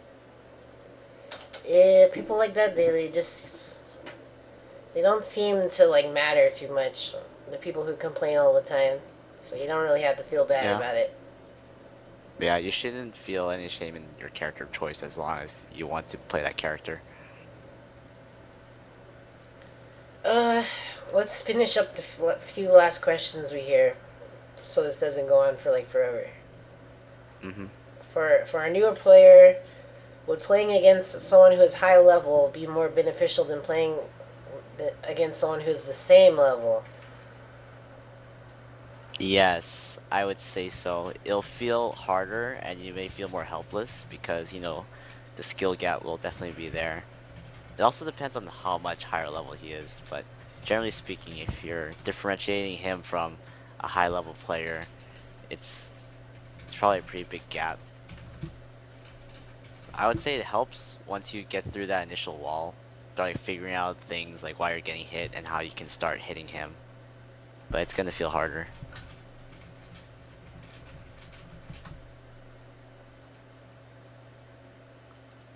I also agree to this, but go ahead. Honestly, Veteru. I think both. It's important to have players that are your peers, that are approximately equal to you to play against, as well as some players who are stronger, so you can challenge yourself. And every now and then, you should even have some players who are weaker than you, so you can practice just beating people up when you know what they're going to do. In general, with fighting games, there tends to be a certain kind of progression with, I guess, general gameplay mentality. So usually, if you're fighting someone who's a little bit weaker than you overall as a player, you will probably have a good idea about what they want to do. When they're going to reversal, DP, or super, things like that. So being able to practice in those situations, beating those players will help you, and then it'll also help you understand when the tables are turned. You realize, oh, like, this guy's better than me. Maybe I would DP here, but he probably knows that, so I won't. That kind of thing. They're both pretty important. It's a really good point. I don't think I thought about that hard, but yeah, I would agree. You definitely need that mix. I didn't think very much about the playing the weaker player part either, but that seems pretty useful as well. Well, another thing when you're playing against weaker players, you could try to do like hard. Say like there's a hard combo, you could try getting better at that harder combo and like in more realistic matches and stuff like that. Yeah, in a more stress-free situation. Yeah, and you probably also like experiment more with like certain things. Like maybe I can try using this poke in this situation.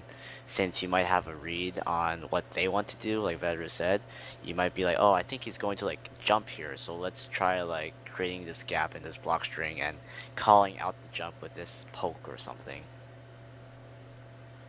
Also, for me, I think playing against someone who's a lot better than me is a lot of fun because I tend to learn more. Although you still learn, like I still learn like every match I play, but when you're fighting someone who's much better than you and you like finally win because like you'll get close enough, but you'll like sometimes lose because their overall play is much better than yours. But when you finally like outplay them, it feels really nice, and you can kind of see like what you need to do in tournament style, tournament like environments. You could see what you need to do to be able to win against people. It's Yeah, really good for I learning. also have a lot of fun playing against people that are clearly better than me. At this past Evo, I had, the privilege of playing against Dogura. I played against his Testament and his Robokai, and he destroyed me quite hard with Robokai. I took rounds against his Testament. I never actually took a match, but the experience itself was very valuable, and it gave me some perspective on exactly how high the skill ceiling can go. I also played against Inoue the year before. Oh yeah, those are on Nico actually. Yeah, they are.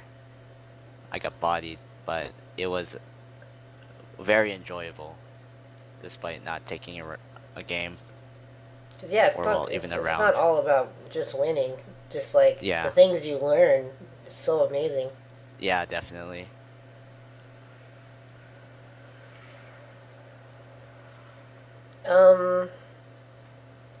I'm just gonna do the last two questions, no matter what they are. Why are girls always top tier in anime fighting games? This isn't true. Or is it true? It might be true. It actually might be true. Name Yes. an anime fighting game with no girls in the top tier. With no girls. Well, generally, anime fighting games usually have hella girls That's opposed true. to guys, so that's not as fair. I mean, that might be the answer. Because anime fighting games have more girls. Yeah, that's cheating. So it's statistically more probable for a girl to be top tier. Yep. Yep. Because the top tier is already going to be several characters, so for there to be some girls in that mix is a lot more likely. Oh, Agner's hella right. H and K. Yeah, Mamiya's like H and K second only worst has in that one game. girl though, so it's kind of the exception. Yeah. Yo, have you seen the latest Acho Oh, stuff? wait. Guilty Gear right now. Was it all dudes? Zappa, Chip, Zappa, Faust? Chip, and Faust. Guilty Gear X and Core Vanilla. Eddie But- Testament and Oh, hold on. In AC plus R, it's totally Dizzy. Oh It yeah, ruined the world. you have Dizzy and Viking, don't you? Yeah, Dizzy is. I believe the tier ranking puts her at A, Wait, but you know that's open to interpretation. Yeah, Dizzy is- I don't follow it too closely, but the current Dizzy seems really strong. Yeah, Like stronger than all of the past Dizzies. the Force Break Spear and not since Guilty Gear X has there been a Dizzy this strong. the wall slamming laser. Yep. and just being able to do the double fish commands also, it's pretty big. The level 6 Yeah. bites. Yeah. Like being able to do laser and something else, or two, or do bites Yeah. in the laser. And then specifically, they also changed the fish's trajectory when it shoots the laser. Like if you instruct it to do something and then shoot the laser, it does this like weird like backwards movement and then moves into position. Whereas in the older games, it didn't have the juke, if you will. A lot of the it used to be whatever move it was going to follow up with, it would just move straight there. So it was really easy to hit the fish, between moves or whatever if Dizzy wasn't covering it.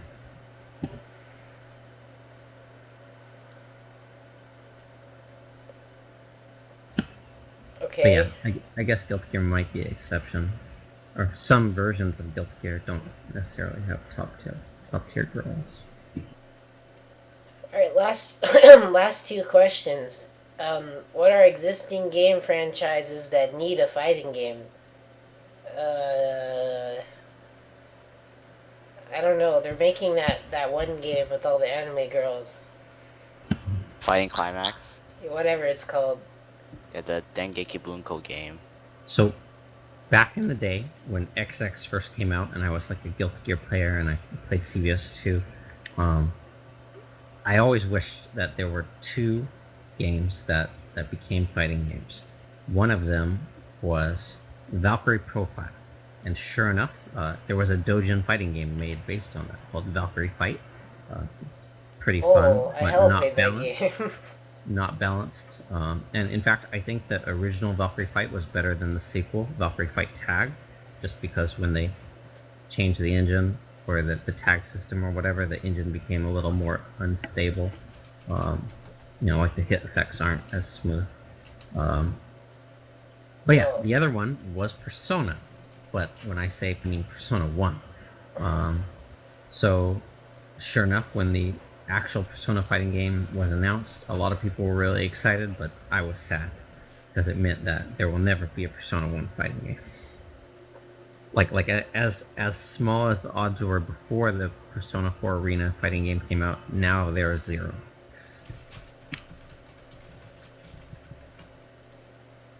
So yeah, since that, I don't really have any other games that I'd like to see.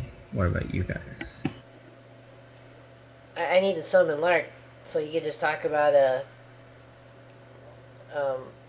Valkyrie profile. Also, a Rance fighting game already exists. That shit's hella bad. It's like the best game ever, though.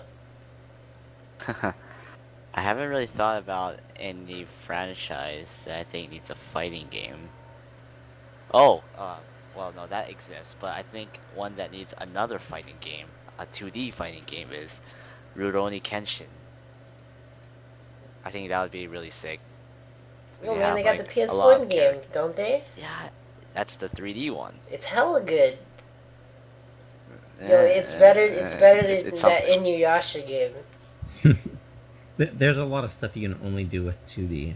I think a 2D Kenshin would be pretty interesting. Yeah, there are a lot of cool characters with very varying play styles, or fighting styles, I guess they would be in the show. I think leads to a lot of potential variety. Right. This also doesn't count, but I think existing fighting game franchises like, King of Fighters should just give their IP to Arc System Works. Be like, here you go, you can have it. Go make a better game with our characters, because that would be pretty good. I would like to see an Arc System Works KOF or Arc System Works many other other fighting games. Yeah. That would be interesting. Maybe an Arc System Works Melty Blood? That would be interesting as well. Alright, while I'm looking for, like, a random game, I'll just say the last question. I'm also forgetting to update this. This is hella not even, like, fighting game related. What is missing in your life that would make you very happy? I don't know. Maybe a lot of money.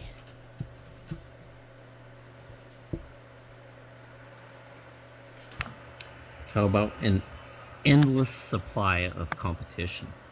Oh, that's a good one. How about a teleporter to Japan's Mikado arcade? That would That'd be be very nice. broken. Yeah.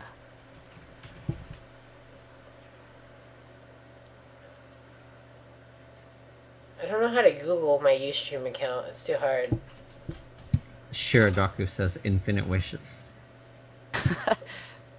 It's Most cheap. boring answer. You know what? I just want my waifu to be real. That'd be sick. And then she wouldn't even like me. That wouldn't be sick. You mean you want your wife to be real and like you?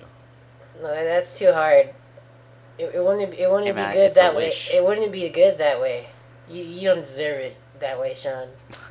Doesn't work that way. Alright, that was our last question. That's unfortunate. Yo, I need a sick video to put up. But I don't have any. Other than that Sako thing. That shit's the best. Also, if Unib was in America, that'd be cool. That game looks sick. Yeah, I am interested in that game too. Yo, I wasn't interested in the first version because I didn't like how it was a combo game, Combo but- games are the best. but now I'm pretty interested. In all seriousness, yes. Yo, what do you think that shit'll come to round one, or is it like a 0% chance? Like literal Unib? 0. Yeah. I don't think it's literal 0 ever. Like they can do that, right? Or is think so. it just Japanese only because, like, I don't know, whatever arcade thing they run there. Well, since they are a Japanese chain, I think they can work out something. It's not an actual hardware limitation of some time. It's that people in America are not allowed to do it. Yeah, that's what I'm Yeah. talking about. Wasn't there Sorry. Oh, go ahead. It's definitely possible if they can just make whatever kind of arrangement with Nesuka. Mm-hmm. Wasn't there a similar situation with like some Tekken game or other where Americans couldn't play because of like some localization issue with Japan? Wasn't Do that you know about that car? tag 2? I Yeah, think that's what it was. I guess so.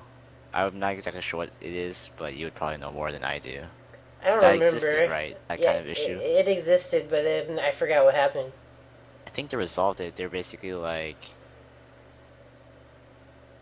never mind. I don't even remember. But it ended up in the favor of bringing it over. It was some kind of ultimatum. It's like, bring it over here or we won't like run your arcade or something anymore. I see. Yeah, I'm watching videos of us playing Impact. Yeah, that's the best fucking fighting game. They have you seen that game, Veteru? Which game? The name is like Beautiful Leg Impact or some stupid shit like that. Yo, Timmy. I've never heard of it. It's hella good. Yo, this is fucking 9 minutes of footage. It's hella fucking good. I'm just gonna play a random match. Wait, why does this have music? What the fuck?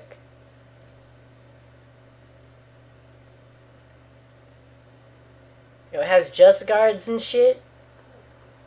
Wait, why is this a Oh, this is a 9-minute compilation, Sean. This is too good.